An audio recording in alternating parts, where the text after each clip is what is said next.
We have to solve this equation for x, मतलब इसे solve करने के बाद हमें एक्स की वैल्यू चाहिए। तो चलिए देखिए, कभी कभी आपको इस तरह के क्वेश्चंस मिलते हैं कि इसमें जो लास्ट टर्म आपको दिख रहा है ना, ये खुद में फैक्टराइज हो सकता है। ओके, मतलब आप इस P square minus Q square को लिख सकते हो P plus Q multiplied by P minus Q.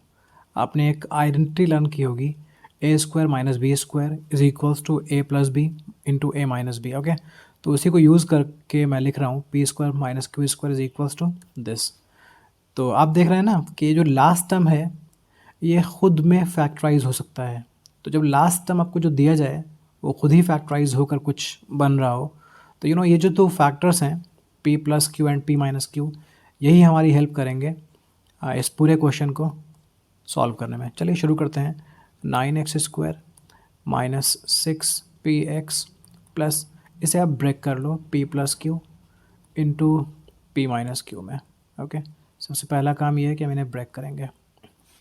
अब दूसरा काम मैंने क्या बोला कि यही हेल्प करेंगे p plus Q and p minus Q आपको इस पूरे क्वेश्चन को सॉल्व करने में। तो करना यह है कि आपको 9x² कॉपी करना है।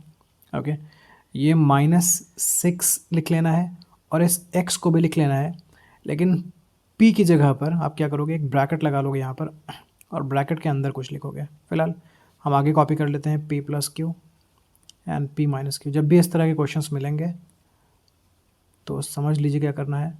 आपको फर्स्ट टर्म कॉपी करना है, जो लास्ट टर्म है उसको आप फैक्टराइज कर चुके होगे उसे आप कॉपी कर लोगे। यहाँ पर आप कांस्टेंट और x को लिख लोगे, और ये जो बाकी नंबर है, कभी p होगा, कभी q होगा, कभी r होगा, कभी s होगा, कभी m होगा, उसकी जगह पर आप इन नंबर्स को लिखोगे। Okay, p plus Q p minus Q, और इस तरह से लिखना है कि इसकी वैल्यू फाइनल चेंज ना होने पाए। तो आप क्या करो, अगर आप p plus Q and p minus Q लिख दो तो देखो क्या होगा, q और q कैंसिल हो जाएगा। जब q और q कैंसिल हो गया तो ये मिलकर क्या बनेगा, 2p बनेगा। ओके, तो ये है 2p और बाहर है -6x। अगर इन्हें मल्टीप्लाई करते हो तो आपको मिलेगा -12px। ओके, अब देखो ये वैल्यू और ये वैल्यू सेम है या डिफरेंट है, डिफरेंट है, मतलब ये डबल आ गया है। तो उसके लिए आप ये करोगे कि आपने जो बाहर ब्रैकेट के बाहर 6 लिखा है उस 6 को आप 3 कर दो, 6 को आप 3 कर दो, यहाँ पर 3 कर दो। ठीक है ना, अब चेक कर लो आप कि आपने यहाँ ब्रैकेट में p plus Q p minus Q लिखा हुआ है, माइनस क्यू प्लस क्यू जब कैंसिल हो जाएंगे तो p plus T p 2p बचेगा, और ये बाहर में लिखा हुआ है -3x। अगर इन दोनों को मल्टीप्लाई करोगे तो वापस आपके पास ये आ जाएगा। मतलब ओवरऑल देखो तो आपने कोई चेंज नहीं किया है, लेकिन इस फॉर्म में लिखने की वजह से अब आप इसको आसानी से फैक्टराइज कर सकते हो, आसानी से x की वैल्यू फाइंड कर सकते हो। ओके, नेक्स्ट स्टेप ये है कि आप फर्स्ट टर्म को कॉपी कर लें, सेकेंड टर्म में -3x लिखें और इस p प्लस क्यू को ब्रैकेट से बाहर निकाल लें। ओके, मतलब यूँ समझें कि आपने -3x को ब्रैकेट के अंदर इतने पार्ट से मल्टीप्लाई कर दिया है। अभी ये बचा है तो अब -3x को इस बचे पार्ट से मल्टीप्लाई करना पड़ेगा।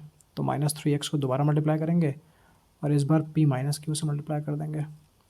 ओके, थर्ड टर्म में जो भी था उसे आप कॉपी कर लो, आप p plus Q and p minus Q. अगर आपको इतना समझ आ गया तो यूँ समझिए क्वेश्चन आधे से ज़्यादा हो चुका है।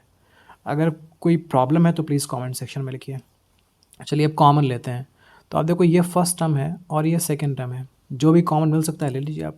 तो आप देखें ये नंबर भी 3 से डिविजिबल है और ये नंबर भी 3 से डिविजिबल है, ये 3 से डिविजिबल है, ये 9 3 से डिविजिबल है। तो 3 इज़ कॉमन, आप 3 कॉमन ले लो। फिर आप देखो 9x² में जो x² है ये x से डिविजिबल है, और 3x का x ये भी x से डिविजिबल है, तो x भी कॉमन है। इसके सिवा कुछ कॉमन नहीं मिलेगा। ओके, तो अब आप बची हुई चीज़ों को ब्रैकेट के अंदर लिखो। 9x² में से 3x कॉमन निकल गया, तो 9x² को 3x कॉमन से डिवाइड कर लो, 3x बचेगा। यहाँ इस पूरे टर्म में से 3x अगर निकल जाएगा तो minus into P plus Q बचेगा। अगर आप माइनस को p प्लस क्यू से मल्टीप्लाई कर दोगे तो ये बनेगा -p माइनस क्यू। ओके, इधर आते हैं, this is third term and this is fourth term. इनमें कॉमन ढूंढते हैं। तो पहली बात तो आपको p माइनस क्यू और p माइनस क्यू कॉमन मिल रहा है, तो आप p माइनस क्यू कॉमन ले लो।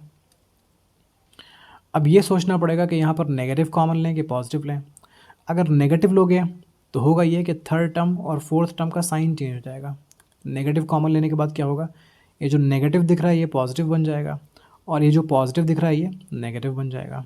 ओके, चलिए करके देखते हैं, अगर गलत हुआ तो हम चेंज कर देंगे बाद में साइन। तो p माइनस क्यू मैंने ब्रैकेट ले लिया है, सॉरी कॉमन ले लिया है, नेगेटिव कॉमन में चला गया, p माइनस क्यू कॉमन में चला गया, तो बचा क्या है 3x। ओके, थर्ड टर्म में 3x बचा हुआ है।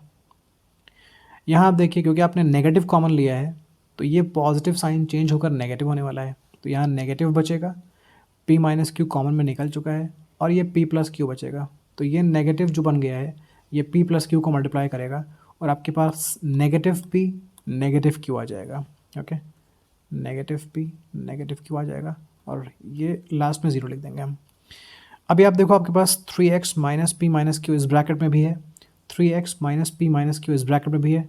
दोनों ब्रैकेट में अगर सेम वैल्यू है तो आप इसे कॉमन ले लो, 3x minus p minus Q को कॉमन ले लो। ओके, क्योंकि आपको 3x minus p minus Q यहाँ भी मिल गया और यहाँ भी मिल गया, कॉमन ले लिया आपने।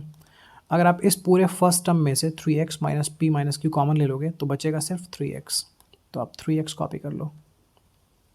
अगर सेकेंड टर्म में से 3x minus p minus Q common ले लोगे तो बचेगा minus into P minus Q, ये बचेगा। और अगर आप इस माइनस से मल्टीप्लाई कर दोगे अंदर तो ये हो जाएगा माइनस पी, और ये हो जाएगा minus into minus plus Q, तो माइनस पी प्लस क्यू बचेगा, माइनस पी प्लस क्यू। अब इसके बाद दो चीज़ें हैं जो आप कर सकते हो। आप इस नंबर को भेज दो राइट साइड में, ये जाकर 0 से डिवाइड हो जाएगा इस 0 से, और ये 0 बन जाएगा। ओके, तो अगर आप इस वैल्यू को भेज दो राइट साइड में तो ये जाएगी 0 से डिवाइड होगी, 0 बचेगी। तो उस टाइम पर आपके पास लेफ्ट साइड में ये बचा होगा 3x minus p minus q is equals to 0। इसे सिंप्लीफाई करोगे तो 3x की वैल्यू हो जाएगी p प्लस क्यू, और x की वैल्यू हो जाएगी p प्लस क्यू अपॉन 3।